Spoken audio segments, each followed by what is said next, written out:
According to شریعہ، اور اس میں میری معلومات کے مطابق سارے مراجع کوئی اختلاف بھی نظر نہیں آ رہا، یہ سب یہ کہتے ہیں کہ صدقہ اس چیز کا نام ہی نہیں ہے کہ آپ نے پیسے نکال کے رکھ دی اور کہا بعد میں پہنچا دیں گے۔ صدقہ جس وقت نکالا جائے اسی وقت پہنچانا، یا الٹا کر دوں جملے کو، الٹا کر دوں، مراجع کے اعتبار سے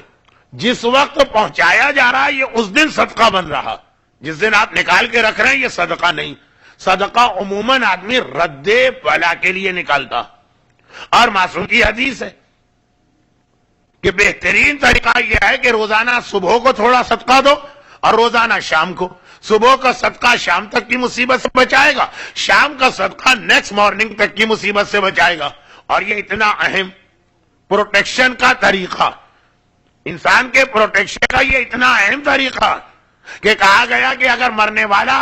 مر کے قبر میں گیا وہاں بھی سب سے زیادہ اس کے کام آنے والی چیز صدقہ، یعنی صدقہ خالی دشمنوں کی تکلیف سے ہی آپ کو پروٹیکٹ نہیں کرتا بلکہ عذاب خدا سے بھی آپ کو بچاتا۔ نماز وحشت جو میں اکثر ایک جملہ کہتا رہتا ہوں، یہاں مجھے یاد نہیں پڑتا کہ کبھی بات آئی ہو، وہ یہ کہ نماز وحشت تو اللہ کے رسول نے ایک مجبوری کے عالم میں بتائی تھی، ٹھیک ہے بعد میں وہ اتنی کامن ہو گئی، پڑھیے ضرور پڑھیے، لیکن پہلے تو رسول یہ کہہ رہے تھے کہ جب کوئی آدمی مرے تو اس کے لیے سب سے مشکل رات پہلی رات ہے قبر کی، اس میں اس کی حفاظت کرو۔ یا رسول اللہ ہم اس کی کیا حفاظت کریں گے؟ کہا کہ اس کے نام پہ صدقہ دو تاکہ وہ قبر کے عذاب سے اسے بچائے۔ تب مجمع میں ایک آدمی کھڑا ہوا، یہ مدینے کے اس زمانے کی کیفیت ہے کہ جب ابھی خیبر فتح نہ ہوا تھا، مدینے والے کر کر کے روز و شب گزار رہے تھے، اور عام مسلمانوں کے پیٹ پر ایک پتھر بندھا ہوتا تھا، رسول اللہ کے پیٹ پہ 2 پتھر بندھے ہوتے، یعنی صحیح مسلم کی روایت حضرت عائشہ کہتی ہیں کہ خیبر کی جنگ سے پہلے ہم نے مدینے میں کبھی کھجور تک نہیں کھائی تھی، جو مدینے کا سب سے زیادہ کامن فروٹ۔ تو اب اس وقت مجمع میں سے ایک آدمی کھڑا ہوا۔ اب یہ دوسری بات ہے کہ خیبر کی فتح کے بعد پیٹ بھرے،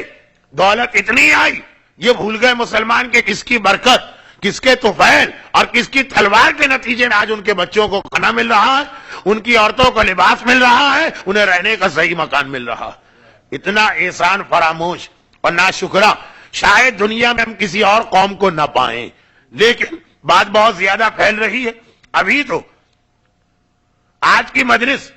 جو طریقہ ہے کہ آیت کا ترجمہ کر کے بات شروع ہوتی ہے، ابھی ہم اس منزل پہ بھی نہیں پہنچے، اور بس یہ آخری مرحلہ، اور وہ یہ مجمع میں سے ایک آدمی کھڑا ہوا، گرچہ اس کے الفاظ وہ نہیں تھے جو میرے ہیں، لیکن وہ کہنا یہی چاہ رہا تھا کہ یا رسول اللہ کیا ہر چیز پیسے والوں ہی کے لیے ہے کہ دنیا میں بھی سارے عیش و آرام وہ کر رہے ہیں، اور پتا چلا کہ قبر میں بھی اپنے مردوں کو وہی عذاب سے بچا پائیں گے؟ ہم جیسے غریب جن کے پاس دنیا میں زندگی میں کچھ کھانے کو نہیں ہے، وہ مرنے والے کے لیے کیا صدقہ دے؟ تب پیغمبر نے ارشاد فرمایا کہ اگر صدقہ نہ دے سکتے ہو تو پھر اپنے مرنے والے کے لیے 2 رکعت نماز وحشت پڑھو۔ اور پھر بعد میں معصومین نے کہا اچھا اب دونوں کام ساتھ کر سکتے ہو۔ ویسے تو مسئلہ ہے اگر صدقہ نہ دے سکتے ہو، پیغمبر نے یہ فرمایا، بعد میں روایت آگے اچھا اب دونوں کام ساتھ ہو سکتے ہیں، لیکن پہلی اہمیت اور حیثیت صدقے کی ہے۔ اس کے باوجود اتنا اہم مسئلہ لوگوں کو نہیں معلوم کہ صدقہ نکال کے رکھنے کا نام نہیں ہے، صدقہ غریب کو پہنچانے کا نام۔ اور اگر آپ نے غریب کو نہیں پہنچایا،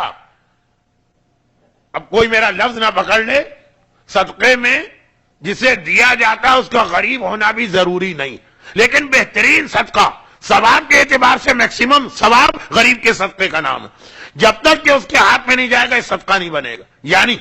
مرنے والے کے نام پہ دیا گیا، اس کی وجہ سے اس کا عذاب ختم نہیں ہوگا، صدقہ آپ نے دیا ہی نہیں، چاہے آپ نے $100 کا نوٹ نکال کے رکھا ہو، پھر بھی اس کے مقابلے میں $1 کا سکہ کسی نے دے دیا، اس کے مرنے والے کو فائدہ پہنچ جائے گا، $100 والے کو نہیں پہنچے گا۔ انشاءاللہ نیت کے اوپر اللہ فائدہ دے دے، یہی تو میں کہنا چاہ رہا ہوں، لیکن مسئلے کے اعتبار سے آپ نے صدقہ نہیں دیا۔ ہمارے یہاں کامن پریکٹس، میں کراچی کی بات کر رہا ہوں، لاہور کی بات کر رہا ہوں، گھر میں باکس رکھے جاتے ہیں, سارا مہینہ صدقہ اس میں جمع ہوتا ہے, آخری تاریخ کو دیا جاتا ہے. وہ صدقہ نہیں, وہ ہے آخری تاریخ کا صدقہ, اس دن کی رد بلا کا صدقہ. بعض لوگ حیران ہو کے کہتے بھی کہ ہم تو صدقہ بھی دے رہے ہیں پھر بھی ہمارے گھر مصیبت آئی. تم دے ہی نہیں رہے صدقہ, جو تم حفاظت سے اٹھا کے رکھ رہے ہو. صدقے کو اگر سمجھنا تو تھوڑا سا اس کی مثال دوا کی, کہ دوا خالی پیکٹ سے نکال کے رکھنے کا نام دوا نہیں ہے. جب تک کہ آپ کھائیں گے نہیں فائدہ نہیں ہوگا. روزانہ ٹیبلٹ اٹھا کے آپ رکھتے رہے, 31ویں تاریخ کو آپ 31 ٹیبلٹ ایک ساتھ کھائیں گے. پہلے 30 دن تو فائدہ نہیں ہوگا, 31ویں دن بھی فائدہ کچھ نہیں ہوگا, ہاسپٹلائز ہوں گے. صدقہ 30 دن آپ نے کر کے رکھا, خیر 31ویں دن آپ ہاسپٹلائز صدقے میں تو نہیں ہوں گے, لیکن اسی دن یہ صدقہ بنے گا. لیکن اب اس کے بعد لیکن